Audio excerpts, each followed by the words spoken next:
Okay, so in this video, I'm going to continue talking about some of the heritage of the Soviet Union, something I already started talking about. If you're interested, I have a few videos that are titled Heritage of the Soviets.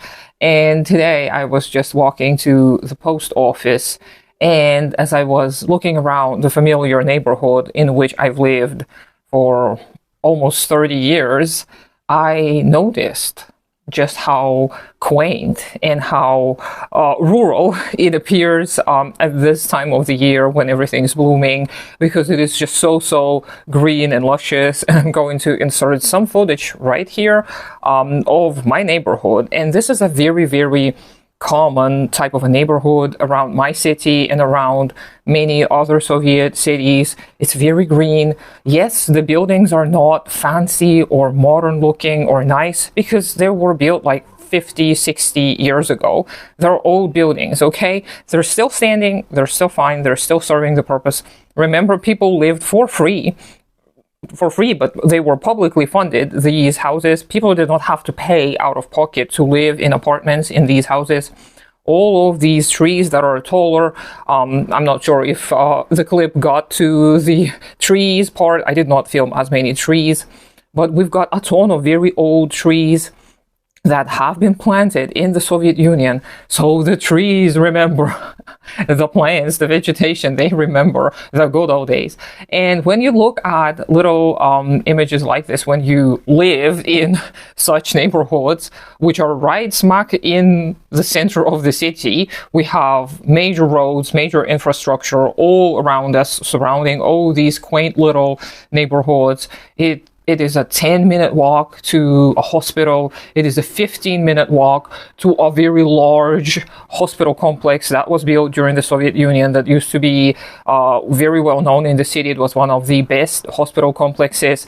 And by hospital complex, I mean that you can do pretty much everything there, like surgery, everything. It is complete with all the equipment. Of course, it is becoming old and decrepit nowadays, and I think part of it is privatized, but nonetheless, we don't live in the Soviet times anymore. So of course, it's not surprising that nothing is available anymore. The schools, we have many schools. The school I went to, 5-minute walk from here.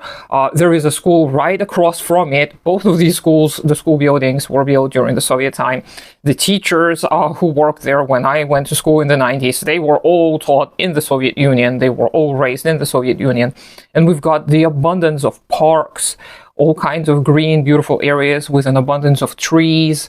And it's just beautiful. And I love the fact that we have all of these remains of the evil communists coming in here and colonizing, because they weren't. Just as when I talked about my grandparents and great-grandparents who were communists too, I even showcased my grandfather's little billet, which was given to anyone who was a part of the party. And yeah, the people who I came from, they all sincerely believed in the future of a socialist project. They believed in a better world for everyone.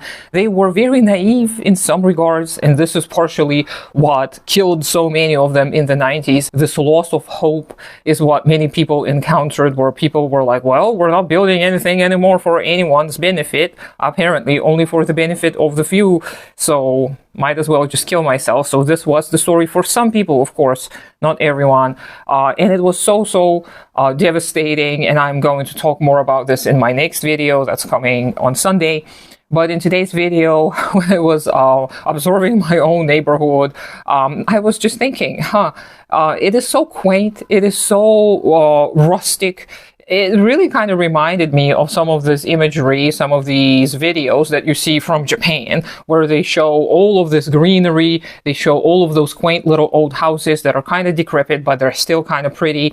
And when I used to see that footage and those videos in the past, I would be like, oh, look at how amazing, how much closer to nature these people are. And then I look outside the window and I'm like, well, excuse me, I live in a very similar kind of an environment, but also I have a lot of the amenities that a lot of these people from Japan don't have. And I do know this for sure because some folks who lived and studied in Japan, they reported back on how backwards Japan is in some regards. They do still have to do a lot of paperwork by hand. Not much technology is present in all kinds of bureaucratic processes. It is not as idyllic as the West likes to portray it. And I think I know the reason why, because Japan actually was allied with the Western forces in many regards, even during World War II.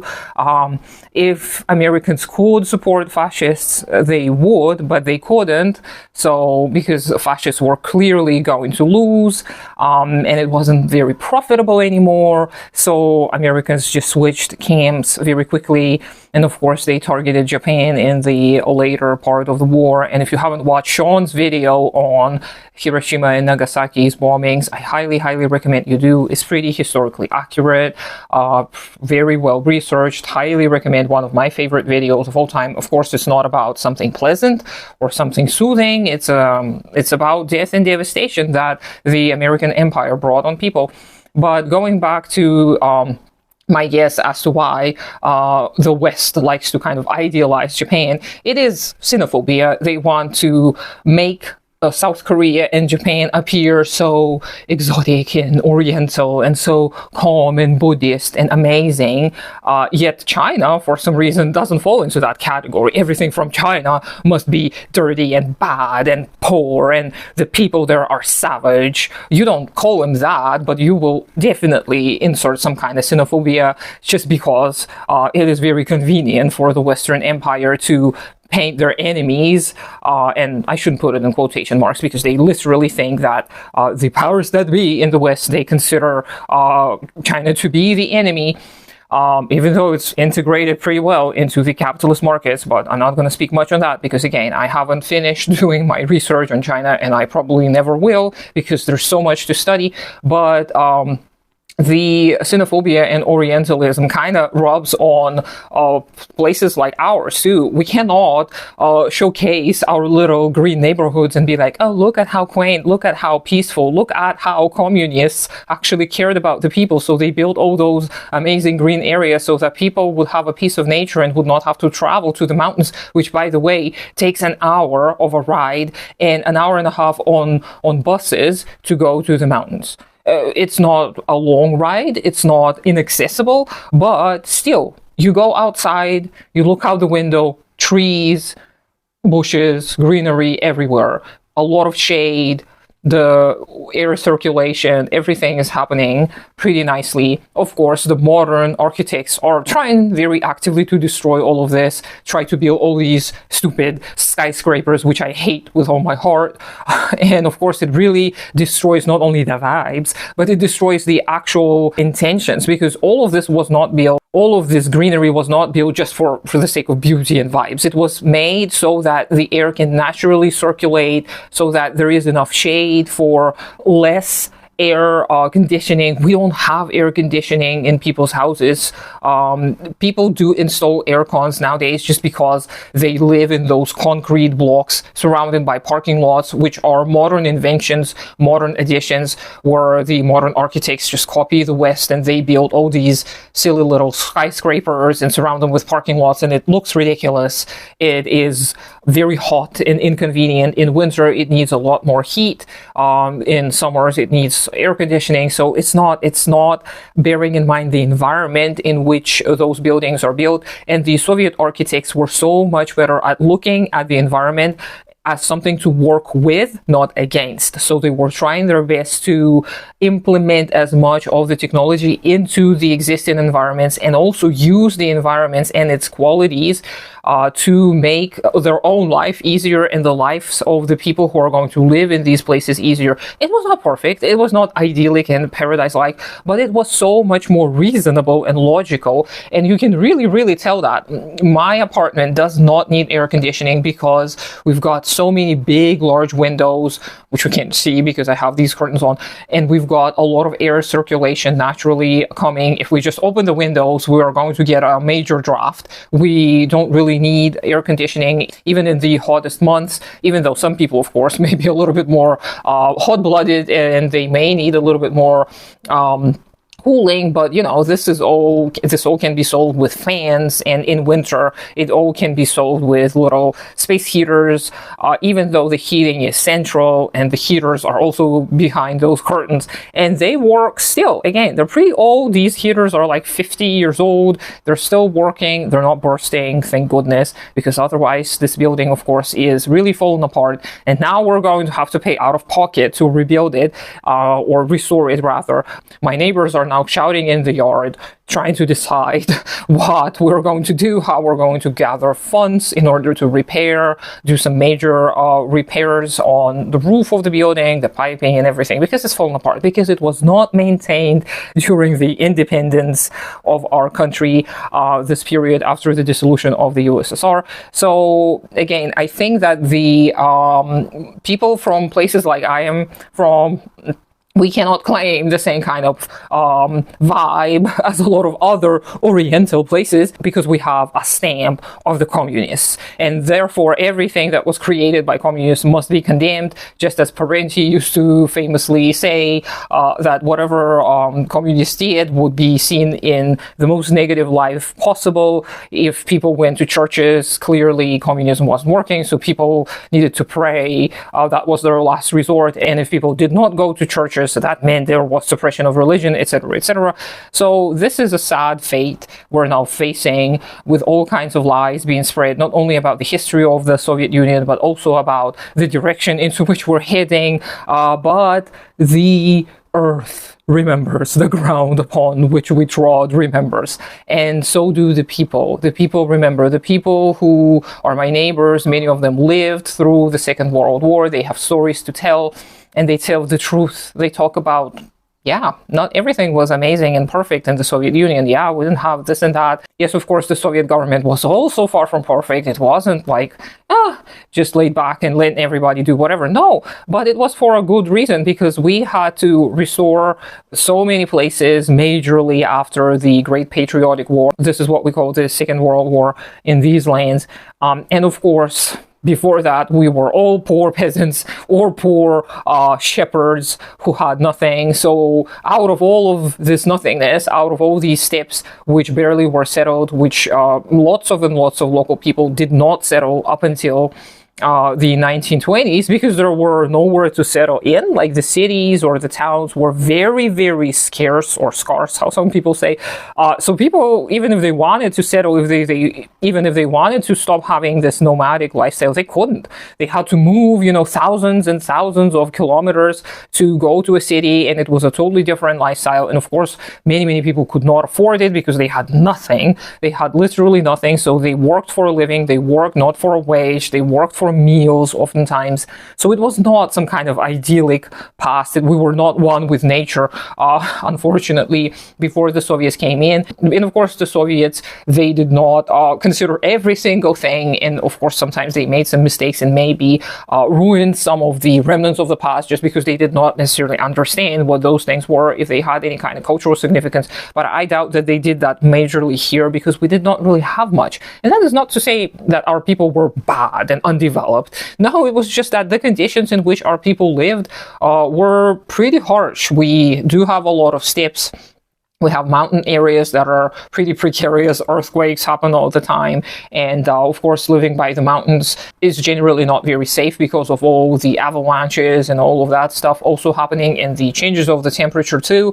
So it is a little bit harsher, especially if you're not relying on agriculture. And again, a lot of the crops that are growing now, they were all sowed by the Soviets because we did not have major agriculture here. And I know a lot of the modern nationalists narratives locally, they will tell you otherwise. They'll be like, no, we had this and we had that, and the Soviets did just like what the West did to the Americas. They came in and they colonized, they destroyed everything. I don't think we have compelling evidence to showcase that. And we have a ton of people who lived through all kinds of times, because it didn't happen some million years ago. It did not happen a few hundred years ago. It all happened within the last century. So we have people who lived during the time when we did not have the Soviet Union. Of course, more and more of such people die, but we had them for quite some time, and we could ask them. We were like, hey, grandma, how was life before the Soviets came? And she would tell us. pretty directly about how terrible the life was, and about how they sold women as property, right? And how all kinds of things happened and nobody cared, and how people did not have an easy life, and people did not have those luscious, beautiful cities full of greenery. And all of this was built by them. These people, older people who you may be engaging in a conversation with, they built those beautiful oasis-like cities in the middle of the steppes, right by the mountains, etc., etc. So they would attest to you. So you could listen to such people and be like, oh, well, all of these USSR colonization narratives don't seem to have a lot of evidence behind them, backing them up. Again, not to say that the USSR, the governance, the party were perfect and amazing. No, they were not. They had to face a lot of obstacles, and they did make rash decisions at times. They did have their own party interests at heart sometimes, on some occasions. Sometimes it may have led to a lot of preventable harm and loss within the population. Yes, they did become paranoid at some periods of the Soviet history when they tried to eliminate the enemies of the state, the enemies of the party, the enemies of the people, as they were referred to back then. And it did sometimes lead to unjust, unfair treatment of certain groups of people. But overall, generally, when you look even at the remnants of the Soviets, you cannot help but wonder, how could bloodthirsty, bad, dictator-like people mandate all of this beautiful greenery, mandate all of these cozy little houses that were publicly provided to our grandparents? And you know, my grandparents were not liars, I know for sure. And they did not praise the Soviet Union, or they did not say it was the best time on earth, but they said that they did their best to help build a better future for everyone, for their grandchildren. They said that they believed that the communist utopia was possible because they damn well saw what they could achieve within one lifetime. So I'm going to trust my grandparents. I'm going to trust all this beautiful evidence that still surrounds me, which is sadly deteriorating. I'm not going to believe some newly invented colonization myths. So if you're interested in learning more about the Soviet history, definitely check out Lady Izdihar, who is a historian, a Soviet period historian. Look at my older videos about the Soviet Union. I don't talk much about facts. I talk more about experiences and vibes, because I'm not a historian. I'm not a specialist on these. I do happen to know some local historians too, but I'd rather protect them at all costs. If they are able to continue working here, I would rather they did, but you have the means to learn more about the history of Kazakhstan and all the other post-Soviet republics. You can come and visit and see with your own eyes, just like many Americans did with whom I worked. And they were too pretty surprised and astounded at how beautiful and amazing so many of our Soviet remnants were. So let me know what you think. I hope you have a great day today. Consider supporting me on Patreon. Do take care of yourself and your community first. Subscribe to me on all the other social media, even though I don't do much there. Maybe one day, and I'll talk to you sometime later.